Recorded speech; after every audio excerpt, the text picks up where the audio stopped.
Assalamualaikum warahmatullahi wabarakatuh. Perkenalkan, saya Muhammad Nova Revaldi dari kelas 2 CF.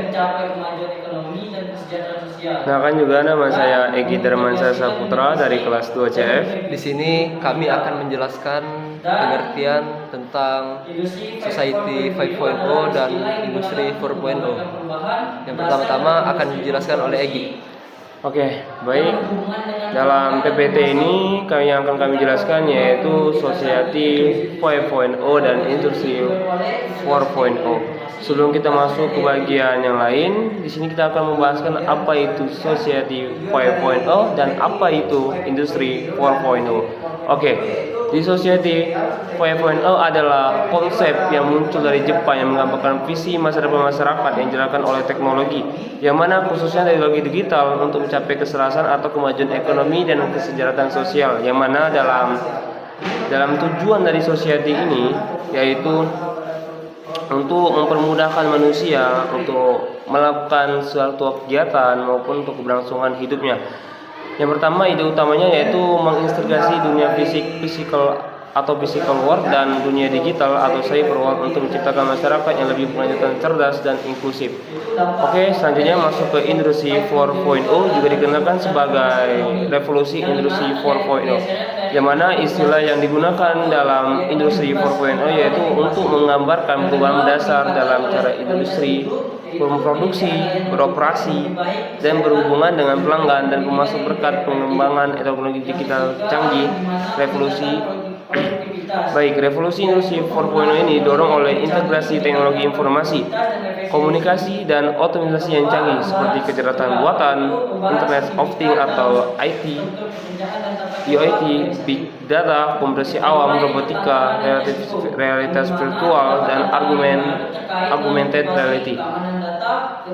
Oke, baik, selanjutnya akan lanjutkan oleh teman saya, Kaval. Untuk tujuan Industri Society 5.0 adalah menciptakan masyarakat di mana teknologi tidak hanya digunakan untuk pertumbuhan ekonomi, tetapi juga untuk meningkatkan kualitas hidup manusia, memperbaiki lingkungan, dan menciptakan kesetaraan sosial. Ini bertentangan dengan pendekatan sebelumnya, di mana fokus utama adalah produktivitas dan efisiensi industri. Oke, baik. Dari tujuan yang teman saya paparkan tadi, bisa kita simpulkan bahwa tujuan tadi berdampak pada positif dari perkembangan Society 5.0 dan Industri 4.0. Untuk lebih jelasnya lagi, di sini kami akan memaparkan beberapa dampak positif yang terjadi pada saat perkembangan atau revolusi Industri 4.0 dan 5.0. Yang pertama, transformasi ekonomi. Terjadi pergeseran dari ekonomi berbasis manufaktur ke ekonomi berbasis pengetahuan dan inovasi. Kedua, peningkatan kualitas hidup. Penyediaan layanan publik yang lebih baik, kesehatan yang lebih baik, pendidikan yang lebih efektif, dan infrastruktur yang lebih canggih. Yang mana dengan adanya peningkatan kualitas hidup ini membuat SDM manusia lebih baik, lebih maju, dan lain sebagainya.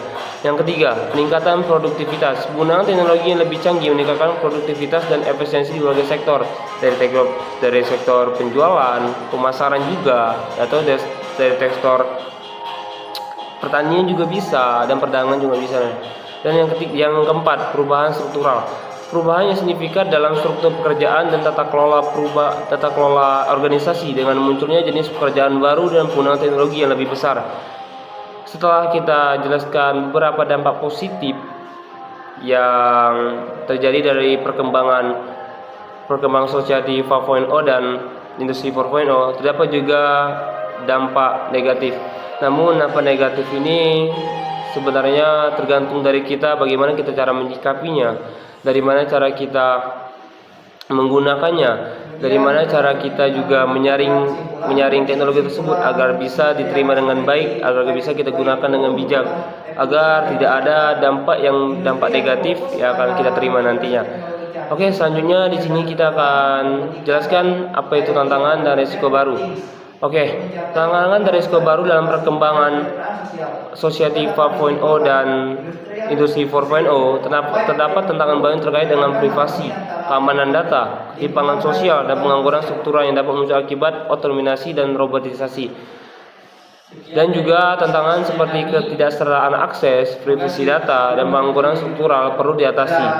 Dan juga kerjasama lintas sektor dan komitmen untuk memanfaatkan teknologi demi kesejahteraan sosial dan kelanjutan lingkungan diperlukan dengan upaya bersama agar dari tantangan-tantangan dan risiko-risiko itu dapat diminimalisir oleh kita dengan upaya bersama. Society 5.0 dan Industry 4.0 dapat menjadi pendorong utama transformasi positif dalam masyarakat dan industri di seluruh dunia. Dan yang terakhir, kesimpulannya adalah revolusi industri merupakan periode perubahan besar yang tidak hanya mengubah industri tapi juga masyarakat secara keseluruhan. Hal ini menyebabkan pergeseran kekuatan ekonomi, menyebabkan urbanisasi dan pergolakan sosial, serta mendorong kemajuan intelektual dan budaya. Meskipun tidak diragukan lagi bahwa masa ini merupakan masa kemajuan dan inovasi, masa ini juga mempunyai tantangan dan konsekuensi negatif. Meskipun demikian, barisan revolusi industri terus membentuk dunia saat ini dan menjadi bukti kecerdikan manusia dan kekuatan perubahan. Oke, baik, itulah kesimpulan dari beberapa materi yang kami paparkan. Kami juga di sini kami juga akan mengeluarkan sebuah video yang dapat teman-teman lihat, teman-teman dengar. Mungkin itu saja yang bisa kami sampaikan, kami paparkan dan kami jelaskan. Semoga apa yang kami jelaskan bisa bermanfaat untuk teman dan bisa diterima oleh baik dengan teman-teman.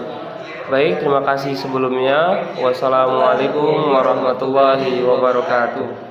How would it be if your orders are delivered by a drone? Your refrigerator suggests your recipes and groceries? Sounds crazy, right? But what if I tell you that Japan initiates to transform the society with the help of artificial intelligence and Internet of Things, in which people can extend human ability? And the society is named Society 5.0. As we have seen in our previous video, that the fifth industrial revolution tends to raise the standard of living. Metamorphically, in fifth industrial revolutions, humans and machines will dance together. At Davos 2019, sponsored by Forbes, MIT and Tata had the theme that combination of blockchain, artificial intelligence and human is equal to magic. This seems impossible to some, but it can and will prove true. So if you want to know more about Industry 5.0, you may click on the link given in the I button.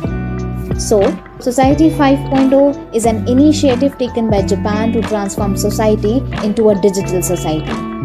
Society 5.0 aims at merging cyberspace and physical space and thus build a human-centered, knowledge-intensive and a data-driven society.